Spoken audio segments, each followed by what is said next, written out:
Dia tidak tahu, faham tentang bagaimana esensi sholat. Bacaan yang dia baca nggak ngerti. Ya, tunjukilah saya jalan yang lurus, ya Allah. Dia malah ambil jalan yang singkat dan tidak lurus.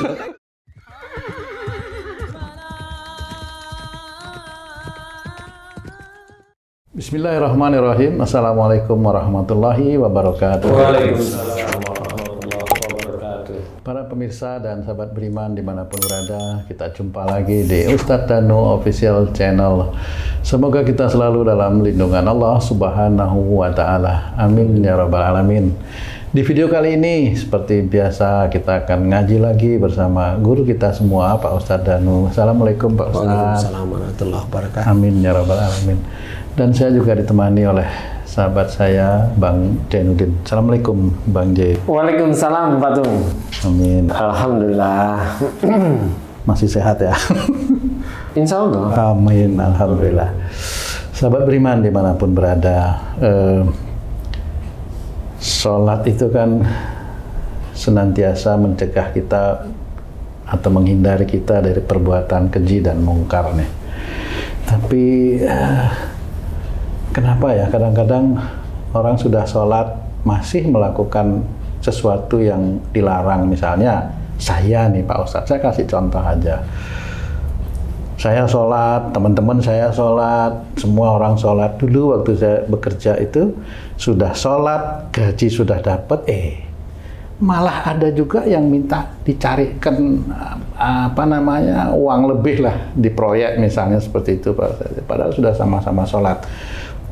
Itu kadang-kadang saya berpikir loh, gimana ya, sudah sholat tapi kok masih juga melakukan kemungkaran seperti itu. Waktu itu memang saya kurang bisa berpikir dengan jernih ya Pak Ustadz, karena ikut masuk di dalam itu.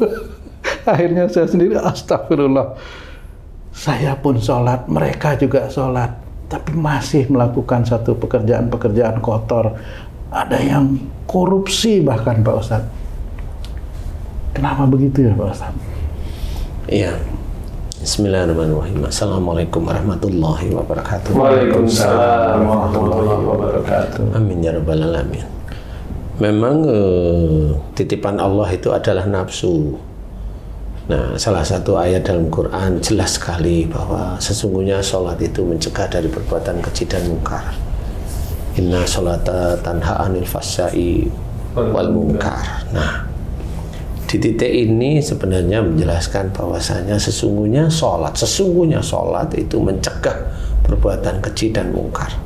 Nah, ada sebagian para ustadz atau ulama itu menekankan sholatnya dikuatin, tidak ada masalah.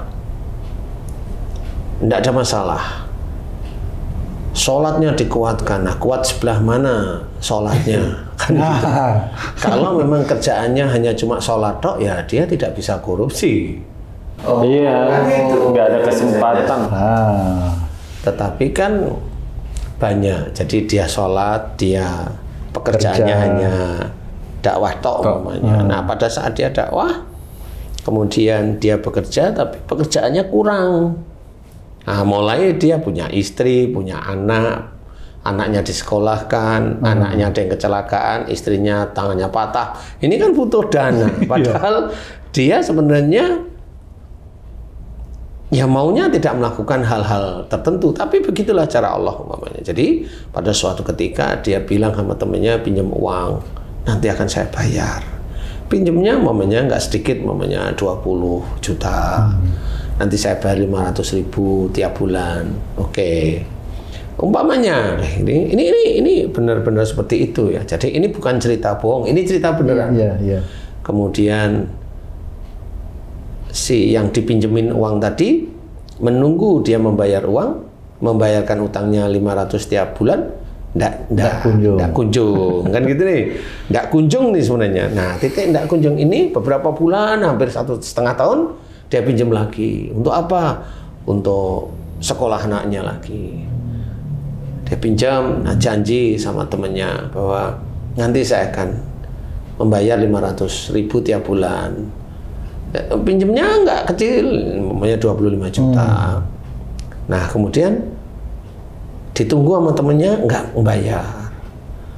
Nah kemudian setengah tahun lagi, sampai hampir 1 tahun, dia pinjam uang untuk ini sekitar 33 juta dikasih. Nah tapi dia juga janji untuk membayar. Di titik dia tidak mau bayar, itulah sebenarnya dia bertanggung jawab. Nah disitulah dia mulai berbuat zalim kepada dirinya sendiri. Berjanji dia untuk bayar tapi tidak dilakukan. Mengingkari janjinya. Ya, walaupun dia sebenarnya termasuk pendakwah. Walaupun dia pendakwah, tapi dia harus, janji ini harus ditepati. Dia mau bayar tiap bulan, dia harus tepati. Kalau nggak mampu, bilang. Kan sebenarnya seperti itu. Tapi walaupun dia itu pendakwah pun sama seperti manusia normal pada umumnya. Nggak bisa, walaupun dia sholatnya tekun, iya, tetapi tidak bisa. Jadi dia melakukan kedoliman kepada dirinya sendiri. Dan juga dolim kepada temannya yang meminjamin bahwa dia janjinya tidak dia tepati. Ini masih janji loh ya. Belum persoalan uangnya sebenarnya. Nah, di titik ini orang kalau bilangannya sholatnya dikuatin, ya titik mana? Karena yang ngomong sholatnya dikuatin belum tentu dia melakukan aktivitas pekerjaan yang berhubungan dengan orang lain, tidak berhubungan dengan keluarganya. Dan di titik itu dia belum mengalami hal yang seperti yang tadi saya ceritakan. Nah, di titik ini harus hati-hati, harus hati-hati. Nah, sesungguhnya sholat itu pencegah dari perbuatan keji dan mungkar itu adalah pendalaman tentang sholat. Dijaga sholatnya, bahwa termasuk yang ditanyakan nanti di yaumul hisab itu sebenarnya juga sholat. Kan gitu ya.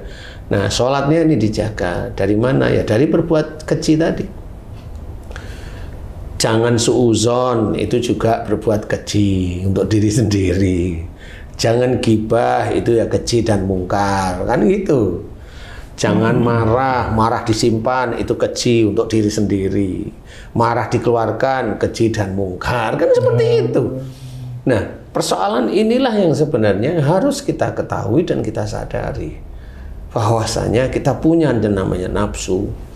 Jadi kita harus mengetahui bahwa semua yang ada di sekitar kita ujian. Bagaimana kita mengetahui kita tidak berbuat zalim pada diri sendiri, yaitu keji, dan juga tidak berbuat zalim kepada orang lain, yaitu mungkar. Nah, itu harus kita sadari. Nah, bagaimana caranya? Tetap ketakwaan kepada Allah Ta'ala itu belajar kita penuhi. Ketakwaan pada Allah Ta'ala itu belajar kita penuhi. Ya sholat ya tertib, ya baik. Kalau sholat ya nggak ngebut, bacaan ya tartil dan sebagainya. Ya, kemudian dengan orang lain ya berbuat baik. Cara bicara ya santun, tidak ada yang ditutup-tutupi. Jangan santun di luar, di dalam rumah emosionalnya sama aja seperti itu. Jadi bicara pun santun, cara berpikir itu juga tertata baik. Itu belajar namanya. Kalau kita belajar baik terus-menerus setiap harinya, insya Allah hidayah itu akan diberikan oleh Allah Ta'ala kepada kita, insya Allah. Karena kita berusaha untuk menjadi baik di hadapan Allah. Jadi belajar untuk tidak berbuat zalim. Jadi kalau umpamanya kita ada kekurangan, yang ngomong sama teman yang kita percaya, mohon maaf ini saya lagi kekurangan, boleh saya pinjam? Kan seperti itu. Pinjam, dipinjemin berapa? Ya, pinjam sekitar 2 atau 5 juta. Nanti insya Allah tiap bulan saya angsur sekitar 250, boleh kan? Umpamanya gitu ya. Nah, kalau memang nggak bisa pada waktu bulan ini nggak bisa, ngomonglah dengan temannya. Aku lagi belum mampu. Loh, ini kan sebenarnya membatalkan perjanjian yang awal, tapi ini masih diperbolehkan oleh Allah Ta'ala. Kalau ngomong jujur memang belum ada, Allah tahu kok kalau kamu itu belum mampu. Tapi bagi orang yang meminjamkan, kalau jujur seperti itu bisa dia ikhlas hingga menunggu. Nah inilah yang namanya komunikasi, wasyawirhum fil amri. Jadi komunikasi yang baik, musyawarah yang baik walaupun masalah tentang hutang piutang seperti itu. Nah, kalau kasus seperti kamu itu kan beda. Persoalannya itu zalim untuk diri sendiri, satu, nafsunya menginginkan uang dari proyek.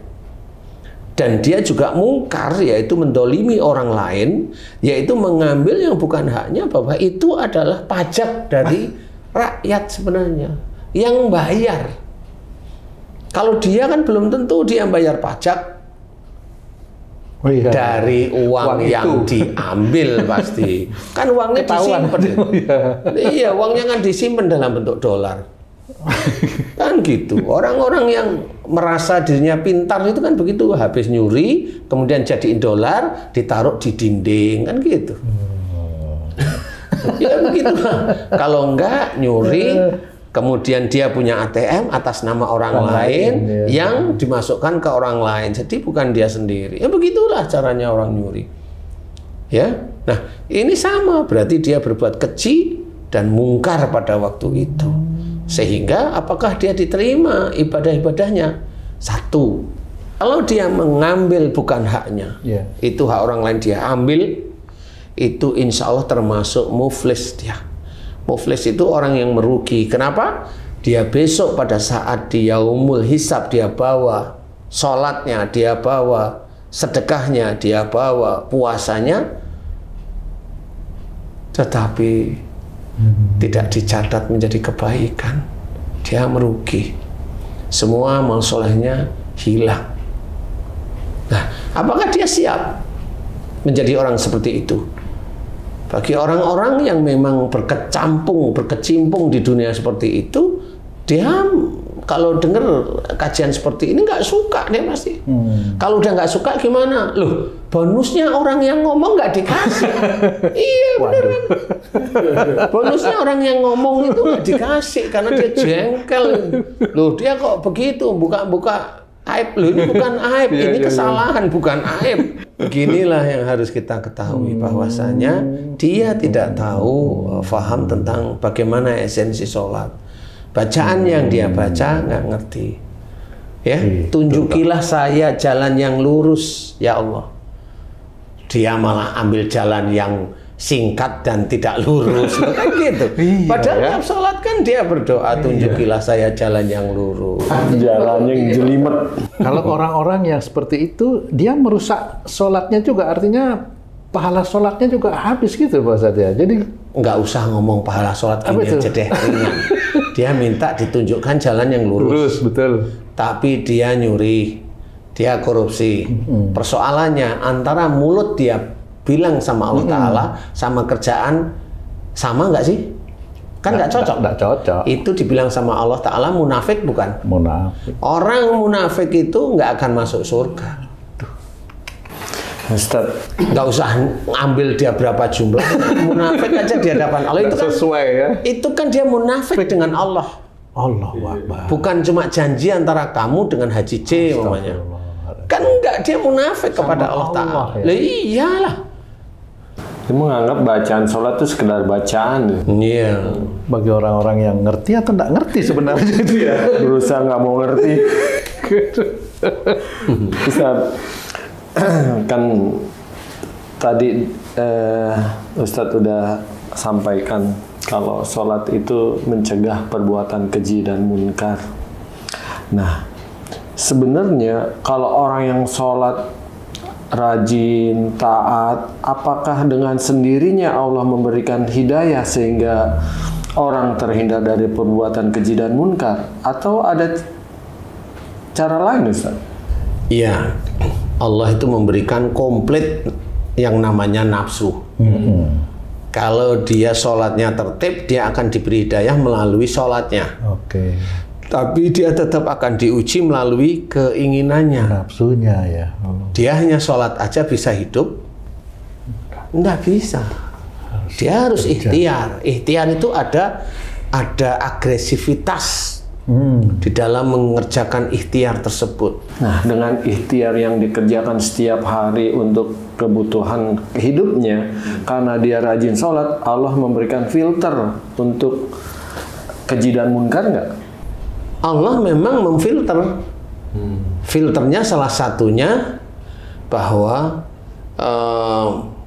Allah tidak membebani seseorang kecuali dengan kesanggupannya.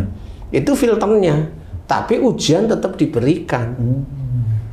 Nggak mungkin tidak. Ujiannya bagaimana? Setelah dia itu kulakan, momennya dia itu jualan kulakan ini, loh kok ini kok laris? Mulai di otak. Berarti saya kulakan ini harus lebih besar, biar nanti untung saya besar.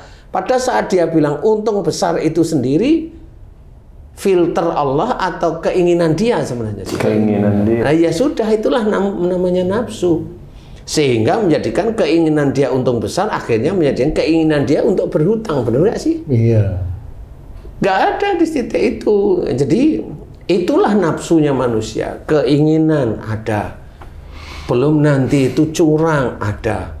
Belum nanti banyak hal yang bisa dikerjakan, yang bisa menjadikan ujian-ujian itu nggak lulus. Makanya kita belajar takwa kepada Allah Ta'ala itu agar kita faham bahwa ini menguji. Keuntungan iya, disyukuri aja dari situ. Dari disyukuri itu Allah nanti akan mencoba untuk melariskan dagangan-dagangan ini dia yang lain. Disyukuri lagi. Dengan disyukuri lagi dia nggak kemana-mana. Dia tabung. Dia kulaan dengan agak lebih dikit. Allah tahu dia tidak murka, tidak serakah dengan itu. Dia kulaan dengan normal. Dilariskan lagi oleh Allah Ta'ala. Dia tabung lagi, dia kulakan di situ. Sehingga dia tidak punya pikiran untuk hutang ke bank. Nah inilah yang disukai oleh Allah Ta'ala. Nah ujian-ujiannya ya akhirnya tersaring dengan sendirinya. Karena pada saat dia itu diuji oleh Allah Ta'ala, barang itu yang sangat laris, dia nggak apa namanya? Nggak tergiur untuk langsung modal ya, dan sebagainya. Enggak. Dia mensyukuri. Nah begitulah caranya menyelesaikan masalah demi masalah di dalam syariat kita, agama kita itu ya seperti itu. Tapi kebanyakan manusia begitu enggak. Ada sih, tapi kan enggak seperti itu.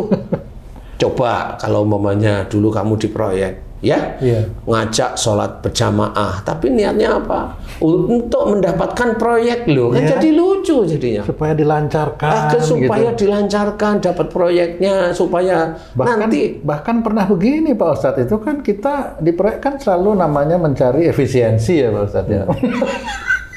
Maaf itu istilahnya ya Pak Ustadz. Kita sampai sholat berjamaah agar efisiensinya banyak. Nah gitu. Itu jadi akhirnya orang-orang yang mengajak seperti itu, mengajak sholat tetapi untuk mendapatkan proyek, tapi proyeknya agar dia itu mendapat keuntungan secara pribadi loh ya, bukan keuntungan instansi. Kadang-kadang proyeknya juga rugi, ngomongnya rugi seperti itu. Harus ada yang diuntungkan. Nah, tetapi ada secara pribadi kan harus ada untungan. Nah, di sini sebenarnya sama. Terus bagaimana nilai sholatnya di hadapan Allah Ta'ala? Ya tidak dinilai. Saya bagaimana yang ikut? Ya terserah, saya nggak ngerti. Harus bagaimana itu? Nah, karena sholatnya hanya untuk dapat proyek. Kalau udah dapat proyek, diambil sebagian lagi untuk keuntungan pribadi dan pribadi dan pribadi. Kan seperti itu. Nah, apa ya? Apakah dengan seperti itu, bagaimana dengan ayat Quran bahwa sesungguhnya sholat itu mencegah dari perbuatan keji dan mungkar? Gak bisa. Berarti tetap yang sholat itu sendiri harus menjaga nafsunya ya Pak? Ya sama semuanya, nggak terus sholat itu hebat, terus akhirnya nggak ada ujian. Iya nggak bisa. Nggak bisa. Orang sholat kemudian dia dapat istri atau dapat suami aja bisa morat-marit kan gitu. Iya loh. Jadi ujiannya ya begitu, karena ujian itu ya lewat nafsunya sebenarnya. Nafsu yang dititipkan oleh Allah Ta'ala. Dia pengen punya ini, pengen punya ini, seperti itu. Nah bagi orang-orang, makanya saya mengajak, ayolah dekat pada Allah Ta'ala. Berdoanya banyak, mohon ampun dan bersyukur. Biar nanti Allah yang menghantarkan kita itu menuju ke jalan-jalan Allah. Bukan kita punya keinginan, ya Allah aku pengen ini, ya Allah aku pengen ini. Ya nanti ya dapatnya itu nafsu, nabrak-nabrak akhirnya kita. Sehingga apa namanya, katanya saya juga sering dengar sama teman-teman saya itu, katanya Allah itu tidak membebani hamba-hambanya. Iya, kok saya berat sekali lah. Lah yang kamu itu yang inginkan itu dulu kan kamu nggak tanya sama Allah, ya Allah saya mau begini boleh nggak, kan begitu. Gitu ya. Kan kamu kerja sendiri langsung hantem aja ini. Betul begitu enggak? Teman saya aja jawab, ya benar kan gitu. Iya. Kalau kamu enggak ada Allahnya di situ ya normal kalau sekarang itu kamu itu ya merasa kebebanan, yang merasa kebebanan dengan ujian masalah uang atau kebebanan dikejar-kejar KPA atau Bareskrim itu kan kebebanan juga. Dari mana? Ya memang dari situ. Dari apa yang dia kerjakan. Jangan merasa bahwa ini Allah membebani saya. Loh enggak loh, kamu dulu ya begitu. Jangan wong kamu dulu untung aja. Untung dari gaji nggak bersyukur, tapi untung dari efisiensi malah bersyukur lah, kan gitu. Jadi lucu kan jadinya, yang efisiensi lebih besar daripada gajinya malah disyukuri, berarti dia mensyukuri nyuri kan gitu. Kan lucu dibolak-balik. Nah itulah nafsunya. Jadi kita harus belajar bahwasanya pahami sebenarnya sholat itu bisa mencegah dari perbuatan keji dan mungkar. Pahami bacaan Quran, pahami, kerjakan setiap saat, karena dari bacaan Quran kemudian kita mengerjakan dari ayat demi ayat yang berhubungan dengan perilaku sehari-hari, ya insya Allah itu akan menjadikan hidayah diberikan oleh Allah Ta'ala kepada kita, sehingga akan disusunkan jalan hidup kita oleh Allah Ta'ala. Jadi Allah yang menyusun jalan hidup kita, bukan kita. Sehingga nanti ujian-ujian pun disiapkan oleh Allah Ta'ala. Ujian itu insya Allah selesai atas izin Allah. Atas izin Allah? Ya, semuanya selesai atas izin Allah. Bukan dari kita bisa mengerjakan. Enggak, selesai atas izin Allah itu kan banyak hal. Jadi kita harus belajar seperti tadi. Jaga sholat kita, jaga marwah kita sebagai seorang Islam. Kemudian baca bacaan Quran itu, baca tafsirnya sehingga faham. Kalau nggak tahu tanya sama guru-guru yang memang faham sehingga diceritakan, paham, mengerti, kerjakan di dalam kehidupan sehari-hari. Kemudian mudah-mudahan dari situlah kita akan membuktikan bahwasanya sesungguhnya sholat itu mencegah dari perbuatan keji dan mungkar. Insya Allah mudah-mudahan kita bisa mengerjakan. Wallahu a'lam. Amin. Alhamdulillah, terima kasih banyak Pak Ustadz penjelasannya. Sahabat beriman dimanapun berada, demikianlah tayangan video kami kali ini. Mudah-mudahan bisa bermanfaat.